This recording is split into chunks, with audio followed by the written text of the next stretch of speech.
Mengenal kegiatan mendongeng bagian kedua. Dalam mendongeng, penghayatan antara lain akan terlihat pada ekspresi, terutama terlihat pada wajah seseorang yang sedang mendongeng. Pendongeng harus mampu membedakan ekspresi pada saat mendongeng.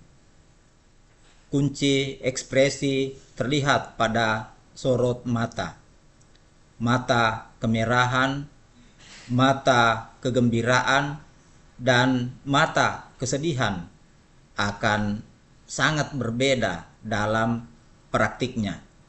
Jika kegembiraan, kesedihan, dan kemarahan itu hanya ditekankan pada kerutan kening dan gerak bibir, maka ekspresi yang muncul hanya bersifat luar, tidak berasal dari dalam. Jika tingkat penghayatan seseorang tinggi terhadap suatu cerita, maka ia akan mampu memunculkan ekspresi tersebut dari dalam. Vokal memegang peranan yang sangat penting dalam mendongeng. Setidaknya ada 4 hal yang menjadi perhatian utama dalam vokal ini, yaitu kejelasan ucapan, jeda, ketahanan, dan kelancaran. Setiap perkataan atau kalimat yang diekspresikan harus dapat didengar secara jelas oleh pendengar atau penonton. Jelas tidaknya ucapan ini menjadi kriteria utama vokal pendongeng. Warna suara pendongeng tidak berkaitan langsung dengan kejelasan ucapan. Warna suara berat, tinggi, besar, atau kecil, semuanya dapat menghasilkan suara yang jelas jika pendongeng rajin berlatih untuk mendongeng. Kriteria yang lain adalah jeda. Oleh karena itu, pendongeng harus dapat mengatur jeda secara tepat. Caranya, pendongeng boleh mengambil napas dalam waktu tertentu.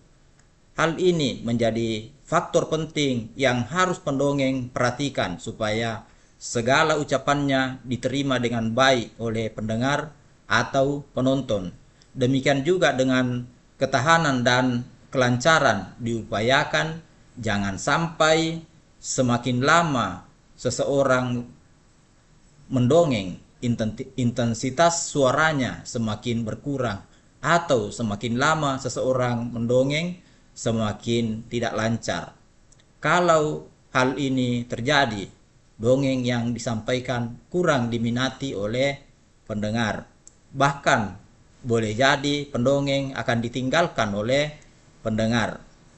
Penampilan pendongeng juga penting untuk mendapat perhatian. Penampilan tersebut merujuk pada tampilan pendongeng di hadapan penonton. Oleh karena itu, pendongeng hendaknya tampil dengan gerakan-gerakan yang wajar, tidak dibuat-buat, sesuai dengan penghayatan yang dibawakannya. Dengan cara ini, pendongeng akan menarik pendengarnya untuk mendengarkan dongeng yang dibawakannya sampai selesai. Manfaat mendongeng. Dalam kegiatan mendongeng, anak-anak mendengarkan dongeng yang disampaikan oleh ayah ibu atau kakek nenek jika dilakukan dengan cara yang menarik. Anak-anak akan mendengarkan dengan baik sambil memperhatikan mimik wajah, gerak tangan, dan senyum yang mengembang di wajah orang tua atau kakek neneknya. Kegembiraan dan kesedihan tampak di wajah anak-anak pada akhir kisah tokoh dalam dongeng yang didengarkan. Contoh dongeng tentang seorang anak yang menjadi batu karena durhaka kepada ibunya, dan contoh dongeng tentang anak kecil yang dapat menggagalkan tindak kejahatan. Selain memberikan himbauan kepada anak-anak, melalui kegiatan mendongeng dapat diajarkan kebenaran kepada anak-anak. Bahkan cara mendongeng dengan tepat akan mengarahkan anak-anak pada pemilikan tokoh yang baik dan memberikan pengetahuan kepada anak-anak untuk menjadikan tokoh yang baik sebagai model dalam kehidupan bermasyarakat. Ditinjau dari sisi pendengarnya, mendongeng dapat memberikan hiburan, mengajarkan kebenaran, dan memberikan keteladanan. Dari sisi yang lain, kegiatan mendongeng dapat menjadikan sarana untuk melatih keterampilan berbicara. Melalui kegiatan mendongeng, pendongeng dapat berlatih untuk melakukan olah vokal, berimprovisasi, memilih kata dan menyusun kalimat serta berkomunikasi dengan pendengar secara baik. Kegiatan mendongeng benar-benar memberikan manfaat kepada anak. Adapun manfaat tersebut yakni mengembangkan fantasi, mengasah kecerdasan emosional, menumbuhkan minat baca, membangun kedekatan dan keharmonisan, dan menjadi media pembelajaran. Penjelasan mengenai kelima hal tersebut dipaparkan berikut ini. Pertama, kegiatan mendongeng dapat mengembangkan fantasi.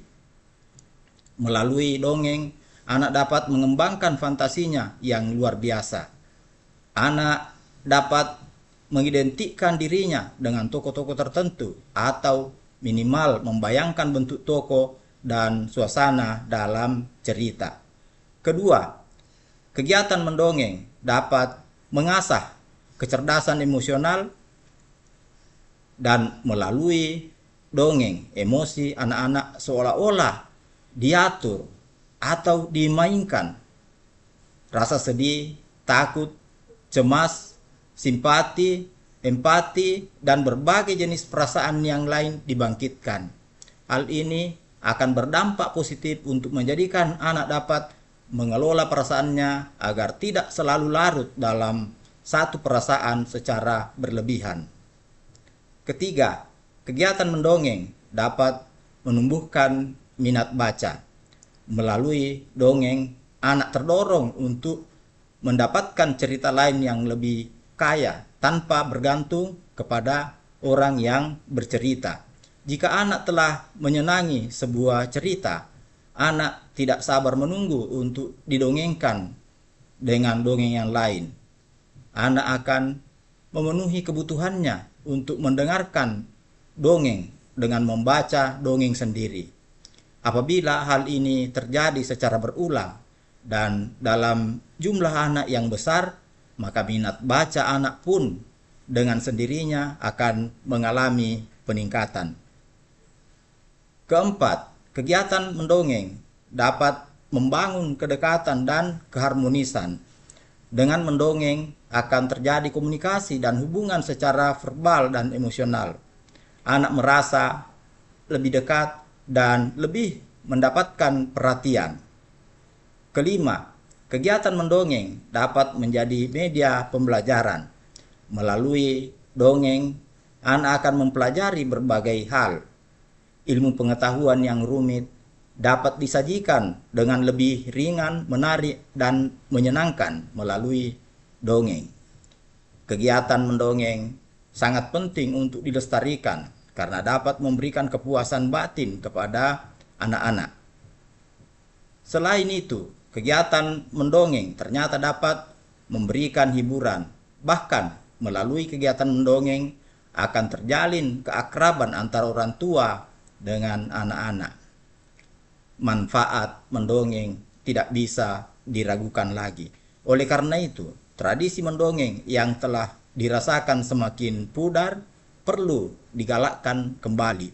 Dengan demikian, tradisi mendongeng yang diwariskan oleh orang tua kepada generasi muda dapat terpelihara. Jadi, tradisi mendongeng tersebut tidak tertelan oleh kebiasaan menonton televisi, menonton video di YouTube, membaca WA, atau bermain game. Apalagi kegiatan mendongeng menjadikan anak semakin mengagumi kepandaian orang tuanya dalam bertutur kata.